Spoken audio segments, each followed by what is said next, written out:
Now in the last few days, or I should say weeks, I have seen a surge in the amount of new Star Citizen players, and with it a lot of confusion as well. With a game that has been under development for so long with such a niche community, it is hard to find tutorials meant for the average player such as myself. So with that in mind, I wanted to make this short tutorial that'll tell you how to get started with this game. At the end of this video, you will know how to make a profile, buy a ship, and actually fly off into outer space. Now these things might sound easy, but you would actually be surprised. Now the first step is to understand what type of game this is before you actually start getting into it. Now this is an upcoming, and upcoming is actually underscored and actually fat in this one. Multiplayer, space, trading and combat simulator. It has been under development for a very long time, but has since actually made a lot of progress in the recent few weeks, like new ships, new planets and so on, and soon they are planning to get like an entirely new star system set up for us to play in. Now you can play the entire time in outer space, or you can get your boot dirty on the ground by meddling with some first-person PvP action. Now the initial step in your Star Citizen gameplay is to set up a profile on their website. You will need to fill in quite a bit of information, and some of these, such as the handle and community moniker, can be confusing. The handle is your unique call sign on the website itself, so not your in-game name, while the community moniker is your actual in-game name, so be gentle with it. After setting up a profile, it is time to actually buy the spaceship, because this game is not free. And this spaceship will be the thing that you can fly around with immediately after downloading the game. Now the cheapest and most recommended choice is actually the Mustang. It costs about 45 bucks, and in my opinion is a great way to actually get into this game.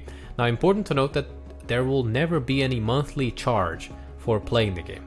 Okay, so after getting a package, it will be completely free to play it.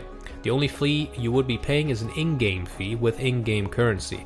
And this in-game currency is actually the insurance of these ships, which is a detail that you might have actually noticed. This means that when your ship gets destroyed, you will get it back for free in-game. If it is not insured and it gets destroyed, you kind of actually lose it. So definitely worth saving up some in-game currency to keep your insurances going. Now the good thing is that you can buy this with a small amount of in-game currency, obviously, and this will never be turned into real life money. So don't worry about any monthly subscriptions. After buying the package you like and you want to try this game out with, you simply download their own launcher and get going. On the main page, you will be met with a few tabs such as Universe, Star Marine and Arena Commander. These are basically 3 different game modes. You can join Star Marine to practice the first-person shooter aspect of the game. You simply pick a loadout and join up for some battles. On the other hand, you have the Arena Commander, where you can practice aerial combat. When you think you are ready to go, you can join the universe of Star Citizen and start earning some cash. The first thing you will be met with is a character customization menu. Upon completion, you can pick where you want to start off. At the moment of recording, there are these 3 spaceports at which I can spawn. When you pick a destination, it tells you about the destination itself, such as what type of markets there are. Don't worry about it for now. I will talk about all of these in a later video.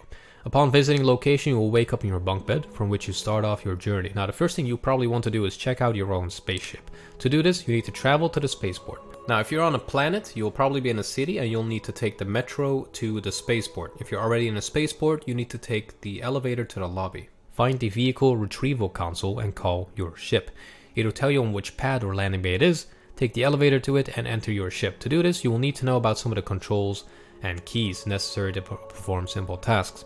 To interact with any daily object, such as the elevator itself, press and hold the F key. That'll cause a cursor to appear, which you can use to click on things to interact with it. Hold F and enter the ship's cockpit. Now comes the tricky part. The initial gameplay will be quite choppy, and this is where the insurance comes in. You'll most likely crash and burn your ship, so don't worry about that. It'll happen. Happens to the best of us, actually. Now press F1 to open up the Moby glass. This is kind of like your character's HUD. And this tells you everything from your vitals to your wallet to your ship loadout, all the way to your current missions. To get started, we will keep it simple. Click on the comlink button and go to friends and chat with the services there in order to be greenlit for takeoff. This is also necessary when you want permission to land at a spaceport. The Moby glass will be explained in depth in a future video as well. For now, I'm just showing you the essentials.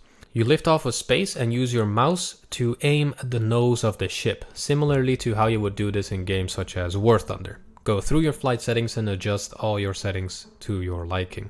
Now to take off, power your ship on by pressing R. Hold the mouse cursor in the middle of the screen to make sure that the nose doesn't go everywhere as soon as you take off, and press spacebar gently to lift off, and left control to lower your ship back down. Press W to accelerate, and N for November to pull the gears back into the ship. make your way into outer space and practice flying around until you are accustomed to the controls. Now to fly away, you can either hold W or simply click C in order to put your plane into cruise control. Use a mouse wheel to set the cruise control speed and simply aim your mouse to where you want to go. A and D are set to panning left and right, while Q and E are set to roll clock or counterclockwise. Left shift is for the afterburners, but I would really recommend leaving this for now. Trust me on this. Or should I say thrust me on this. This should get you started with learning how to fly around. I find most of the available tutorials way too long, so I'll end it here. Just fly into outer space, kind of fly around, get used to the controls, and I will see you in the next video where I'll be talking about space combat and actually earning cash, and just show you guys what you can do in this great game at the current status. So, hope you enjoyed, subscribe for more tutorials, and I'll see you guys back in the next video.